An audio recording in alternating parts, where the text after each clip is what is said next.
Om Sahana Bhavatu Sahano Bhunaktu Sahaviram Karvavahai Tejasvinavadhitamastu Mahavidvishavahai.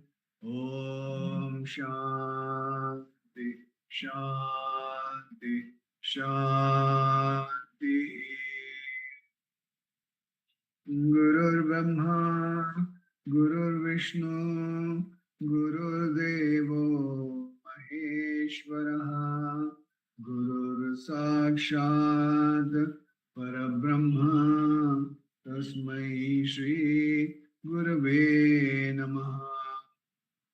Jnanamulam Gurur Murtihi, Pujamulam Gurur Padam. Mantramulam Vakyam Mokshamulam Guru Kripa Mokshamulam Guru Kripa. Namo Ramana. In satsang today, we will do some reading from Self-Realization by B.V. Narasimha Swami. We will be talking about the instruction by F.H. Humphreys. A master is one who has meditated solely on God, has flung his whole personality into the sea of God and drowned and forgotten it there till he becomes simply the instrument of God. And when his mouth opens, it speaks God's words without effort or forethought. And when he raises a hand, God flows again through that to work a miracle. Do not think too much of the psychical phenomena and such things. Their number is legion, utterly infinite, and once a faith in the physical thing is established in the heart of a seeker, such phenomena have done their work. Clairvoyance, clairaudience, and such things are not worth having when such far greater illumination and peace are possible without them than with them. The master takes on these powers as a form of sacrifice.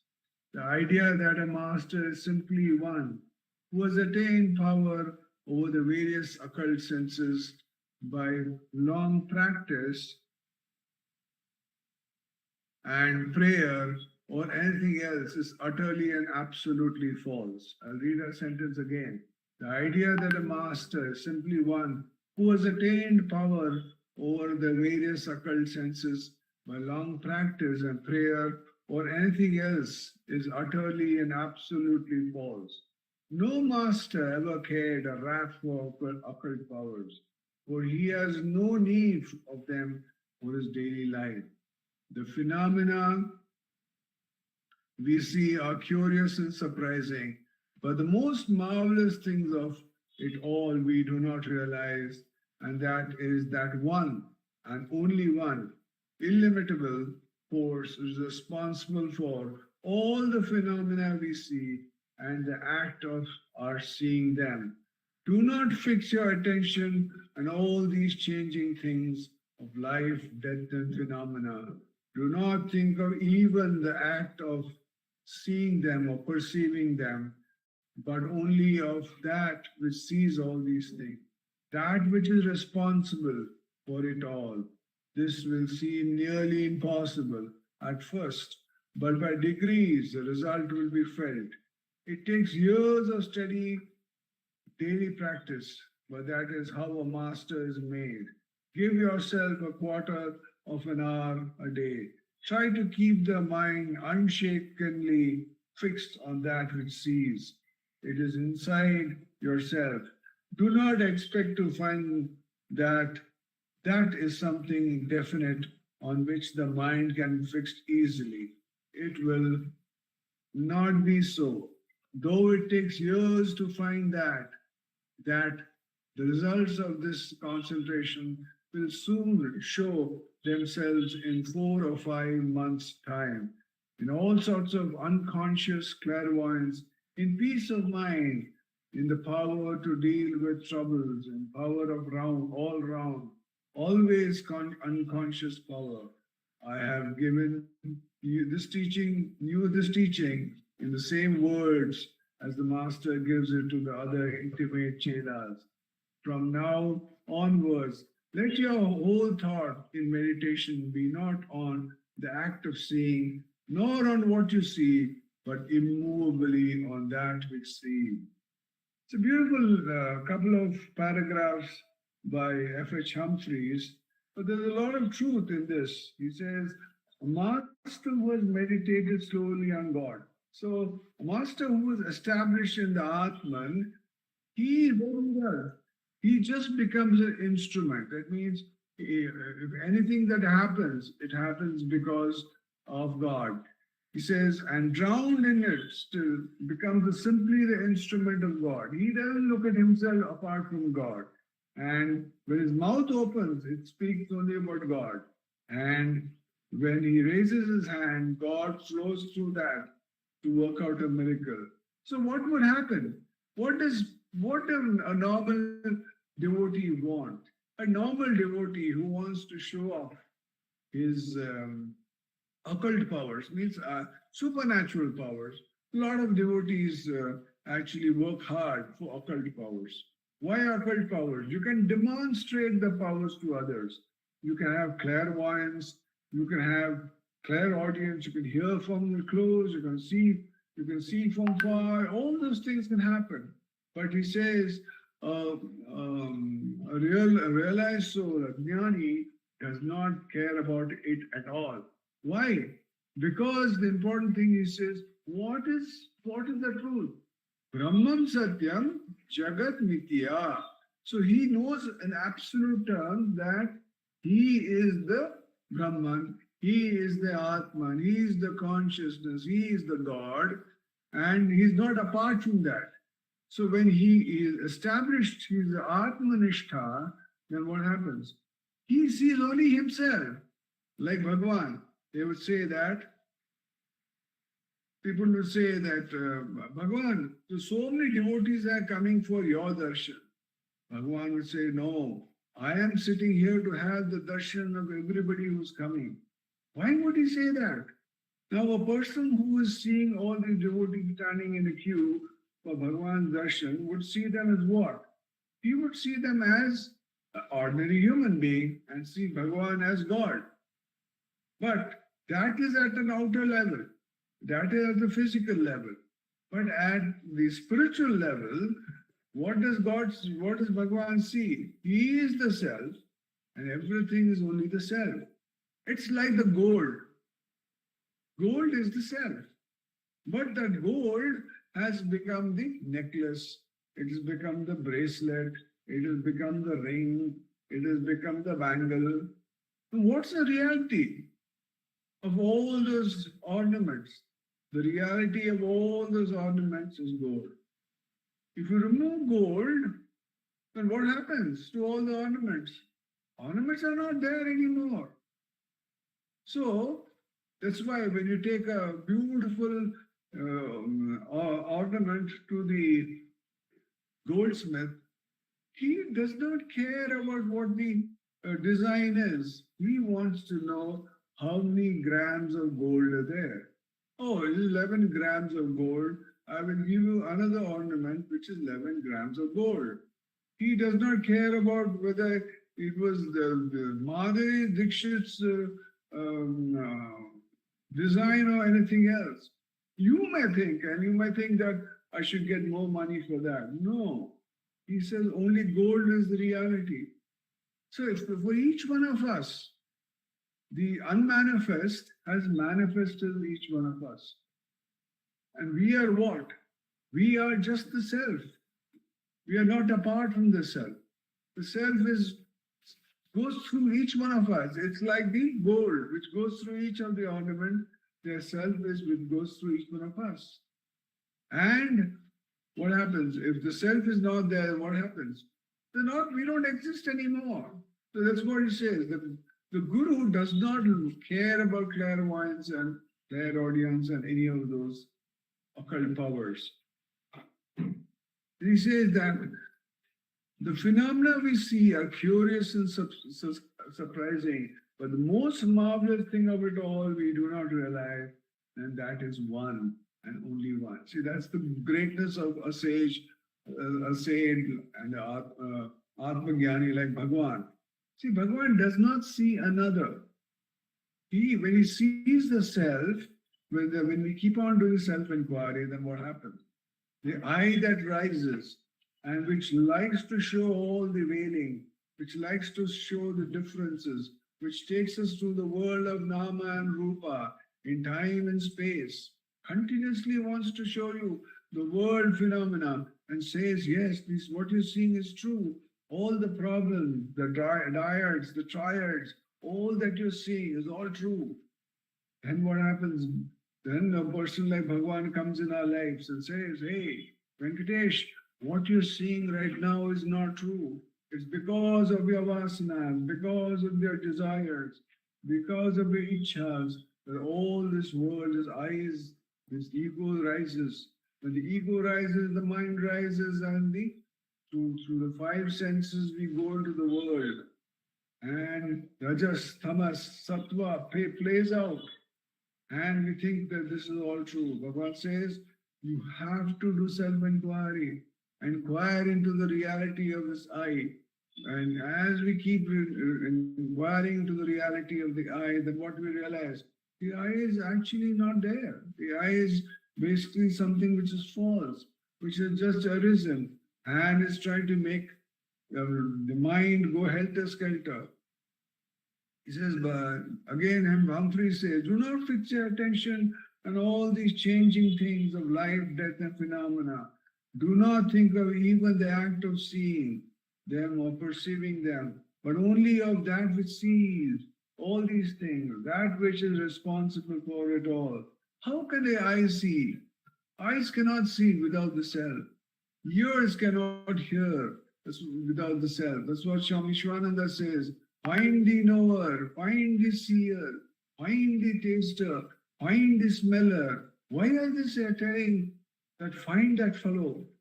Because we think that we are seeing, that we are hearing, we are smelling. The body seems very, very real to each one of us.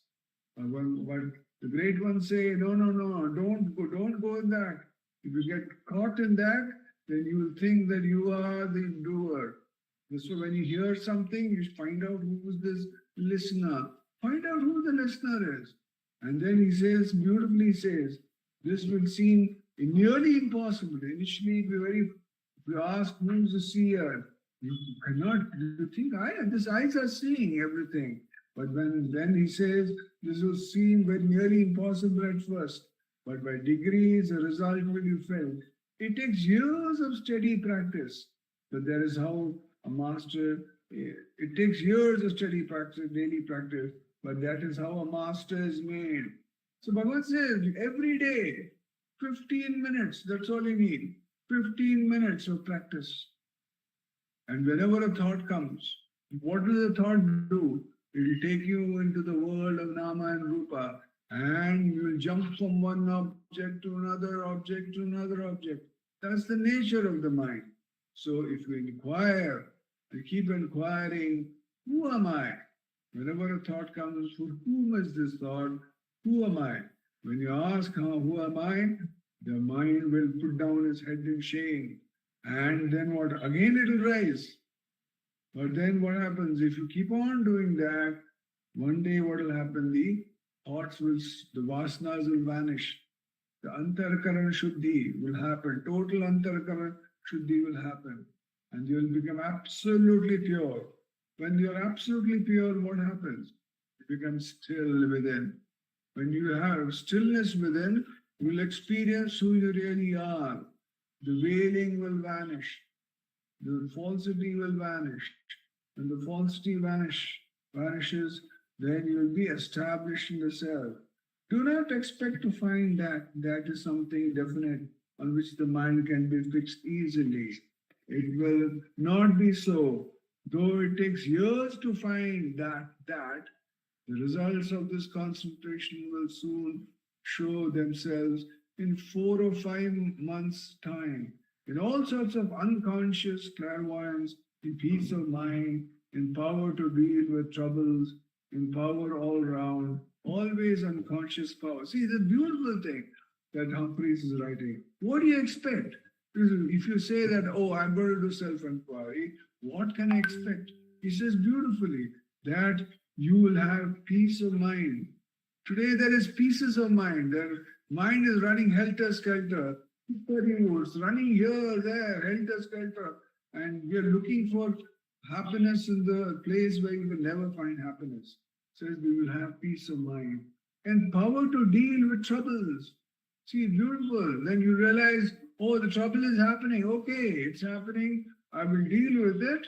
But at another level, I'll understand that I am that witnessing power. I am not this body, mind, ego, consciousness, which I think I am. But I am that Satchidananda Atman. I am the witnessing consciousness. So Prarabdha is playing out for the body. And you'll be absolutely surrendered. At the outer, you'll be absolutely surrendered and say, whatever is happening, let it happen. And you will, once you say totally surrendered, then what will happen? You'll be always inward turn.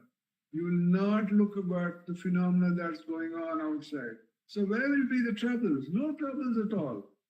And actually, he says, in power to deal with troubles, in power all around, always unconscious power.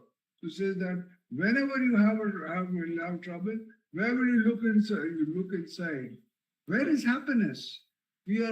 Everybody wants to be happy all the time, but nobody is happy all the time. So what do you need to do? If you want to really be happy, you have to look for happiness in the right place. And which is this right place?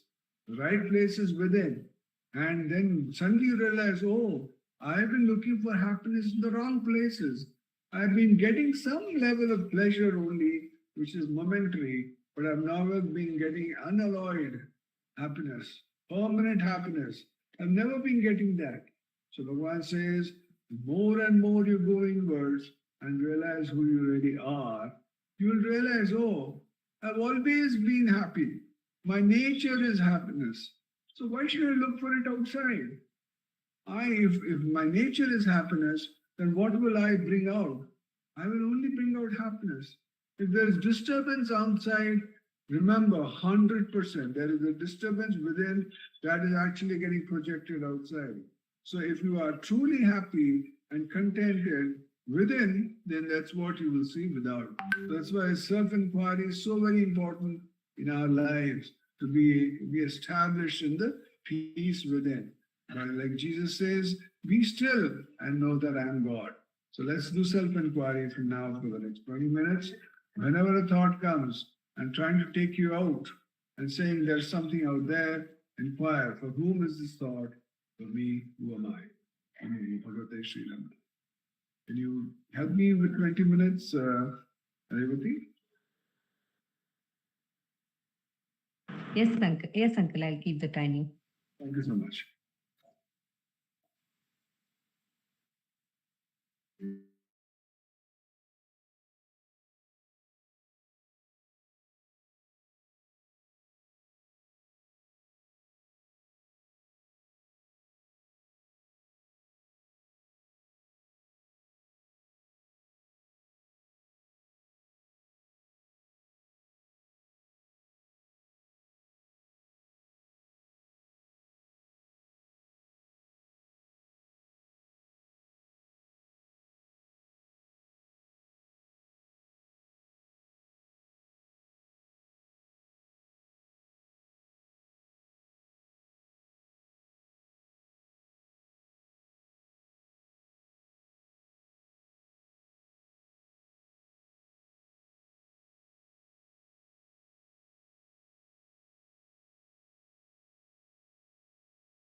Namo Bhagavate Shri Ramana. Namo Ramana.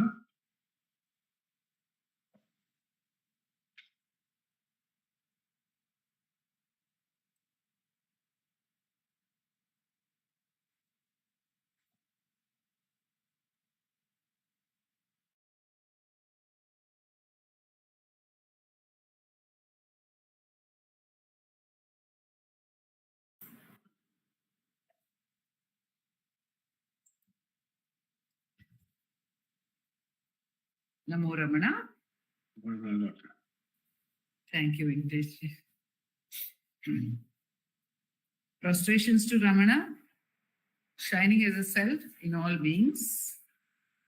In this part of the satsang, we are meditating on verses of Ramana Gita, and we are presently meditating on the 17th chapter, which is on the subject of jnana prapti vicharaha, attainment of knowledge.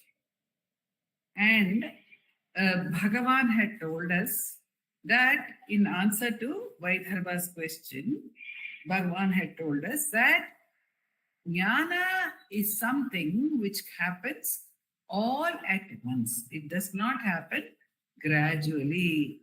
However, there is practice.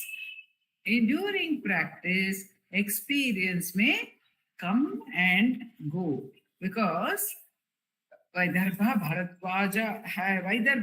asked Bhagavan, what when the mind goes inward and settles in the source, and so again it comes out, then it goes in. When it goes in, is that equivalent to jnana?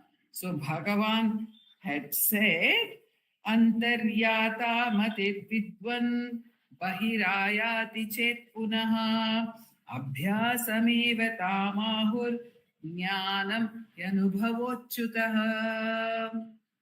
The mind which goes inward to the source and becomes absorbed in the source for some time also comes out again. Antaryata mati, the mind which goes inward, bahirayati chet punaha. Again it comes, punaha means again it comes out. So this cannot be termed jnana. It is only abhyasa, it is only practice. Because if one is aware of the mind going in, and if one is aware of the mind coming out, that is a clear indication of the persistence of duality. Because in the non-dual knowledge, in that knowledge which is the self, which is the pure knowledge, it is non-dual. There cannot be any question of something apart from it. When there is nothing apart from it, where is the question of space and time? Where is the question of going in and coming out? Neither can there be going in, nor can there be coming out. Bhagavan in Saddarshanam says that even the concept of jnana and ajnana is only from the perspective of duality. Jnana varjita ajnana hina chit, he says in Upadesha Saram. So, the thought of attainment of jnana, or the thought of experiencing the self, itself proclaims or establishes the fact that one is still rooted in the body identity. Otherwise, for whom is going in and for whom is coming out? So Bhagavan says, such going in and coming out can be termed as abhyasa, as practice of the Atma Anubhava. But it is not Jnana.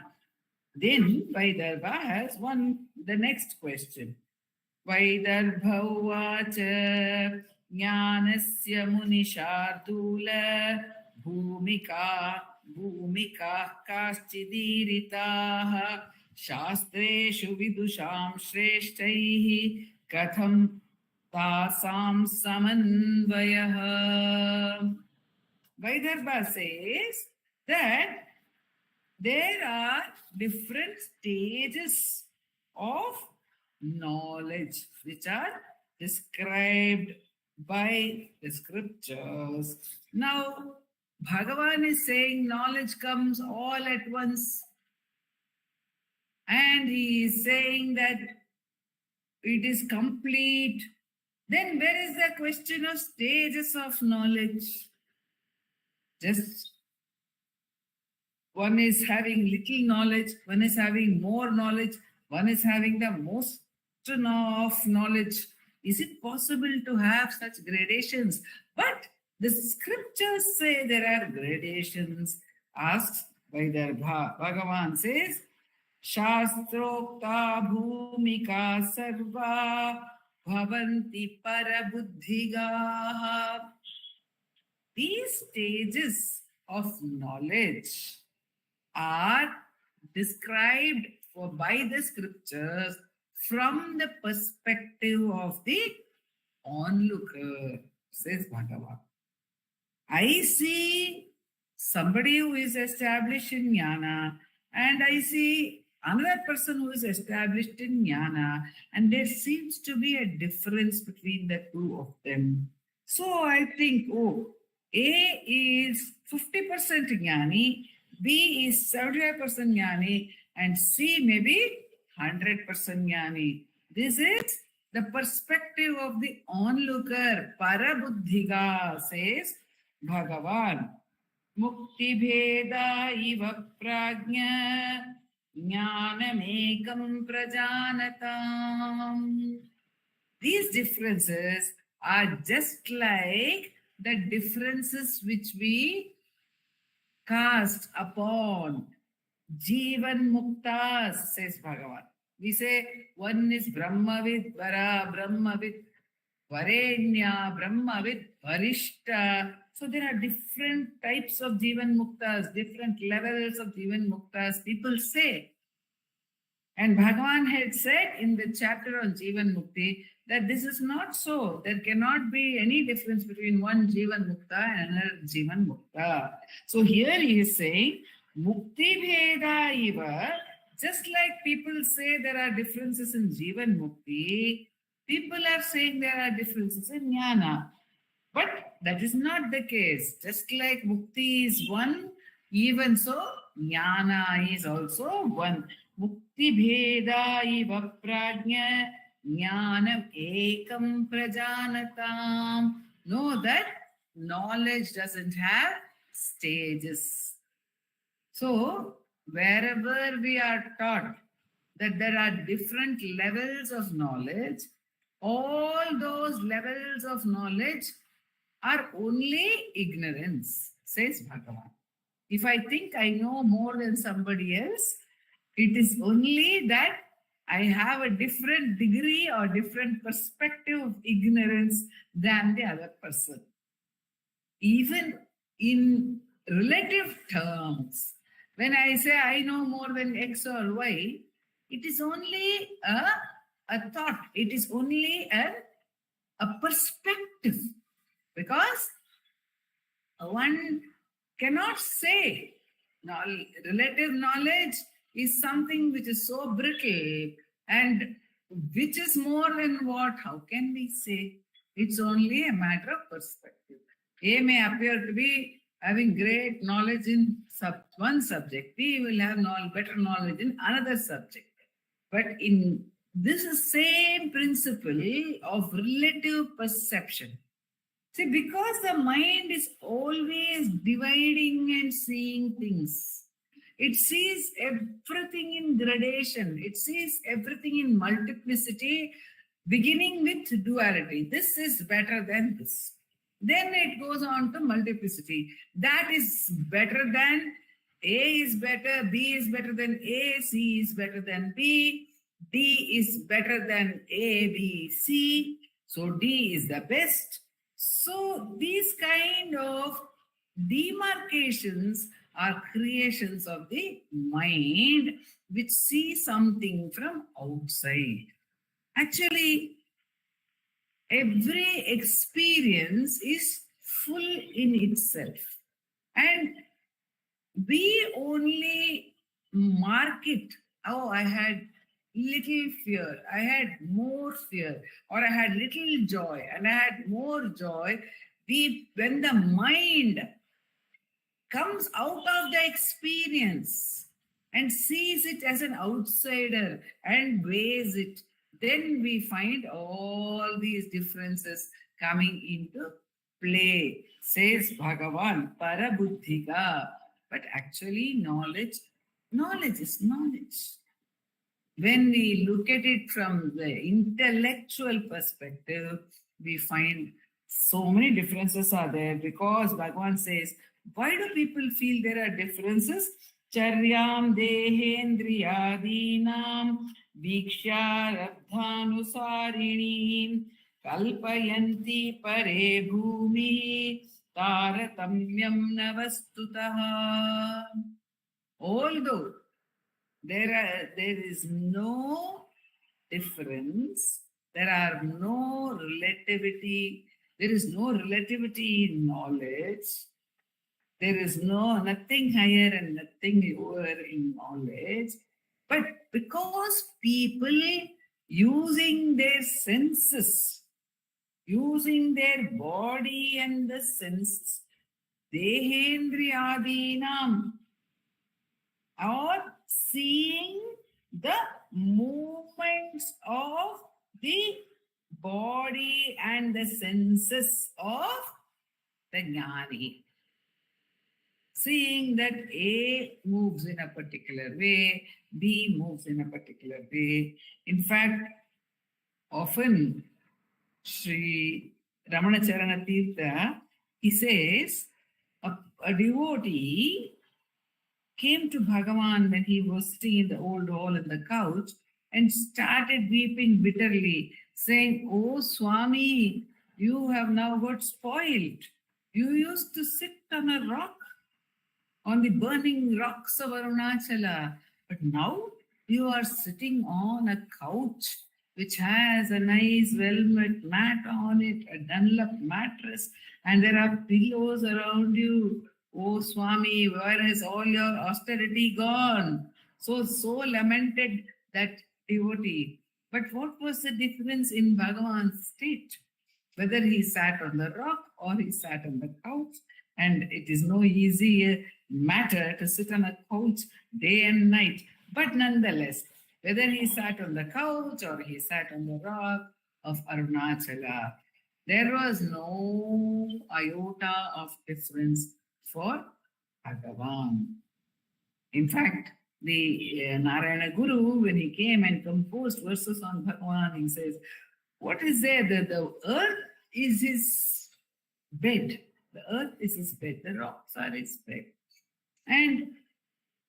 But for the person, for the onlooker looking at Bhagavan, who was at that time in absolute silence, but later he had in the compassionate divine decree, he began to interact with people, to talk to them, to answer their questions, first in writing and then orally, beginning from Ganapati Muni himself. So, does one say that, oh, Bhagavan's state of knowledge was far higher when he had no awareness of whether his body was under one vehicle in the Vahana Mantapa or under the other divine way chariot in the Vahana Mantapa, whether it was day or night, whether food was given to him or not given to him, whether food was in his mouth or not in his mouth. Can we say that that state of knowledge was higher than the one in Skandashrama where he moved with everyone. But even in those days, in Skandashrama days, for hours, Bhagavan would just be lost in samadhi, says Kunjuswami. They would all sit together in meditation after the evening meal, and very often it would be hours and Bhagavan would not get up. Or sometimes they would sit before the meal, and in order to have the meal, Bhagavan had to be woken up. And they had to blow their conches and wake him up somehow after hours. But here was Bhagavan at Ramanashramam, whether the bell rang at 11 o'clock or not, at 7 p.m. or not, he would just, if the bell did not ring for some reason, he would look at the clock. So, but was there any difference in the knowledge? Was there any difference in his jnana? No, says Bhagavan. So if we see grades, if we see gradation, if we see relativity, two ways. One is we cannot judge the jnani just because of the external activities of his body and senses, says Bhagavan. And thereby we are imagining differences in knowledge, or between one jnani and another jnani, saying there are differences in states of knowledge.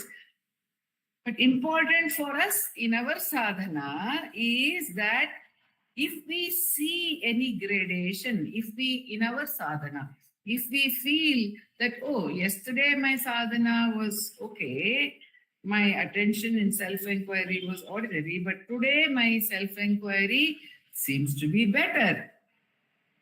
Very often we feel such things, but when we feel such things, we must ask ourselves, for whom are these thoughts and these gradations?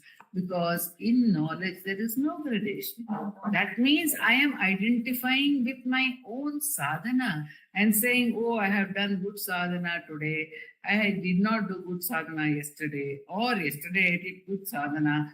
Today I am not doing good practice of self-enquiry. So all these thoughts are mental modes as much as indulging in the sense activities. Such mental thoughts are also only concepts, and they are as much to be questioned as any other thought, so that there is steady abidance in the self.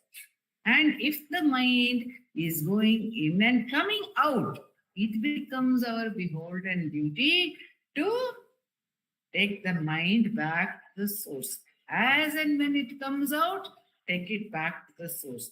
Whenever it comes out, take it back to the source, establish it in the source again and again and again, because that is the practice that is required of us. That is the abhyasa. That means jnana is not yet full. And then Vaidarbha finishes with the last question.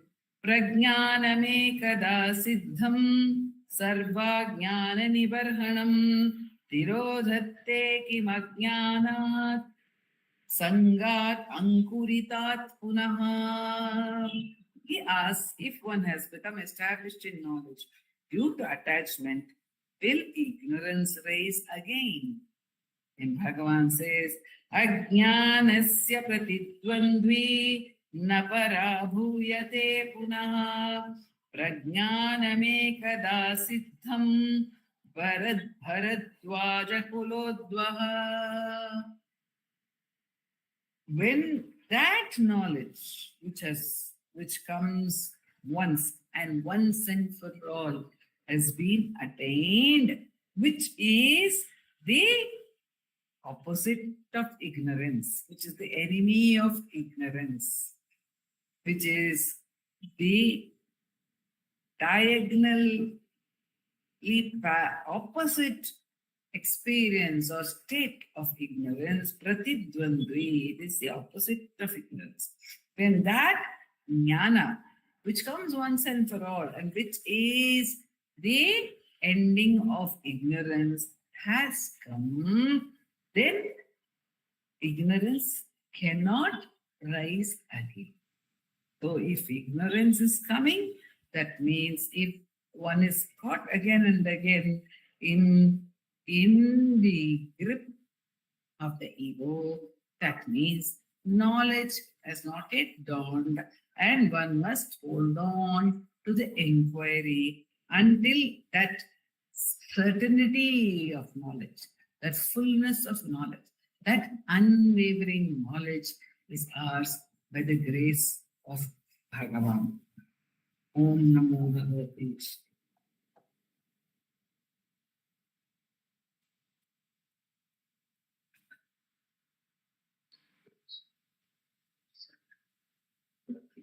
Apar Satchit Sukhavari Yasyormi Matram Bhuvanam Samastam Guhahitam Tam Ramanam Gaviram Chinta Vihinam Vridi Chintayam. Namo Ramana.